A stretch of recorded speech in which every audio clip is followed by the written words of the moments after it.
Hello दोस्तों, नमस्कार। आज मैं आदिकाल के संबंध में 25 प्रश्न लेके आई हूँ जो परीक्षा की दृष्टि से इम्पोर्टेंट हैं और इनको आप ज़रूर देखिएगा, आपको परीक्षा में हेल्प करेंगे। पहला प्रश्न है, आदिकाल के नामकरण के संदर्भ में सुमेलित नहीं है।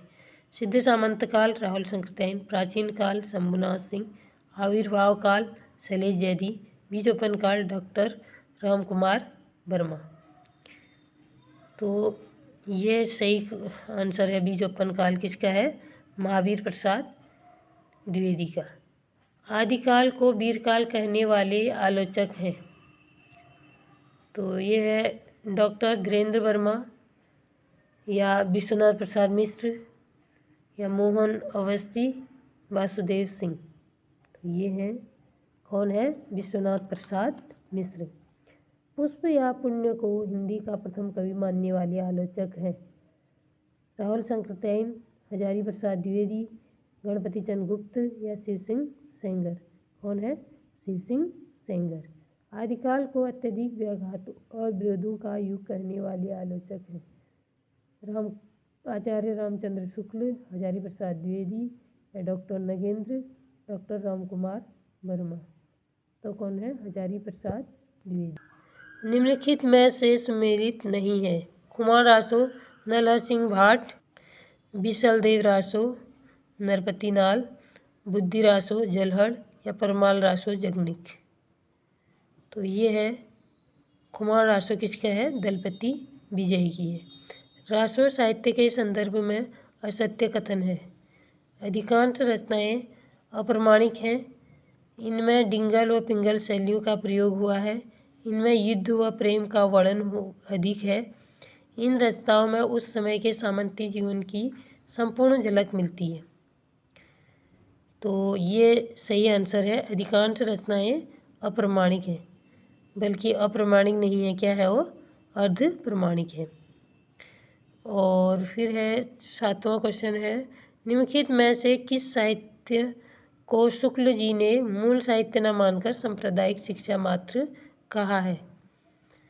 पहला है जैन साहित्य को, नाथ साहित्य को, सिद्ध साहित्य को या इन सभी को। किसको बोला है? इन सभी को। और 8वां है, किसने पृथ्वीराज रासो को सुख सुखी संवाद कहा है? हजारी प्रसाद द्विवेदी ने, डॉक्टर नगेंद्र ने, गणपति चंद्र गुप्त ने, डॉक्टर धीरेन्द्र वर्मा ने। ये कहा है हजारी प्रसाद द्विवेदी ने। पृथ्वीराज रासो के लघु रूपांतरण में छंदों की संख्या कितनी थी? 1900, 3500, 4000 या 7000? कितनी थी? 3500। किस आलोचक ने पृथ्वीराज रासो को घटनाकोश कहा है?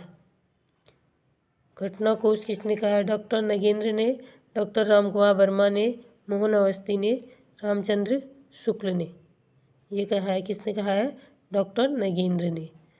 डॉक्टर पीताम्बर दत्त बर्थवाल ने गोरखवाणी नाम से गोरखनाथ की रचनाओं का संपादन कब किया? 1930 में, 1940 में, 1942 में या 1945 में? कब किया? 1942 में। किस विद्वान ने नेपाल के राजकीय पुस्तकालय से कीर्तिलता की नकल प्राप्त की? हरिप्रसाद शास्त्री ने, प्रमोद चंद बागची ने, राहुल शंकरतैन ने, डॉक्टर रामकुमार वर्मा ने।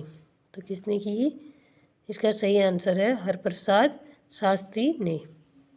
विद्यापति की रचना कीर्तिलता को भृंगी संवाद कहने वाले विद्वान हैं। कौन थे? रामचंद्र शुक्ल, गणपति चंद्र गुप्त, हजारी प्रसाद द्विवेदी या मोहन अवस्थी? कौन थे? हजारी प्रसाद द्विवेदी। अमीर खुसरो की किस रचना में भारतीय बोलियों के संबंध में विस्तार से वर्णन है? नजरान ए हिंद, नुरसिफर, गजल, हालात ए कन्हैया। किसमें है? नुरसिफर में। किस आलोचक ने अमीर खुसरो को अवधी का पहला कवि कहा है? शिव सिंह सेंगर ने, डॉक्टर रामकुमार वर्मा ने, डॉक्टर नगेंद्र ने, धीरेन्द्र सिंह ने। तो ये कहा है रामकुमार वर्मा ने। हजारी प्रसाद द्विवेदी के अनुसार वर्ण रत्नाकर का रचना काल क्या है? 12वीं शताब्दी, 13वीं शताब्दी, 14वीं शताब्दी या 15वीं शताब्दी? यह है 14वीं शताब्दी। निम्नलिखित में से कौन सी रचना का और उसका रचनाकाल सम्मिलित नहीं है? प्राकृत प्रकाश, वरुचि,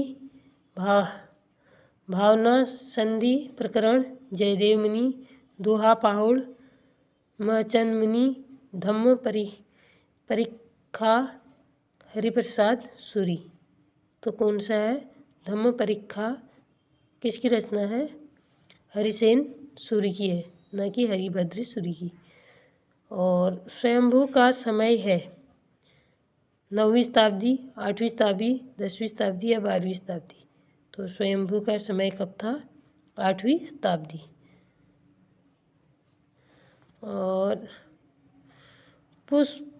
पुष्पदत्त को अपभ्रंश का भवभूति कहने वाले विद्वान कौन है?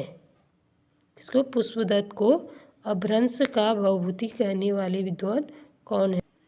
रामकुमार वर्मा, डॉक्टर नगेंद्र, श्री सिंह सेंगर या हजारी प्रसाद द्विवेदी? कौन है? श्री सिंह सेंगर। किसने धनपाल की रचना भविष्य कहा को रोमांटिक महाकाव्य कहा है? ग्रियर्सन ने, विंटर नीत्शे ने और गिल क्राइस्ट ने या मैक्स मुलर ने? किसने कहा? विंटर नीत्शे ने कहा। अमीर खुसरो को खुसरो सुखन की उपाधि किसके द्वारा दी गई? अलाउद्दीन खिलजी द्वारा, निजामुद्दीन औलिया द्वारा या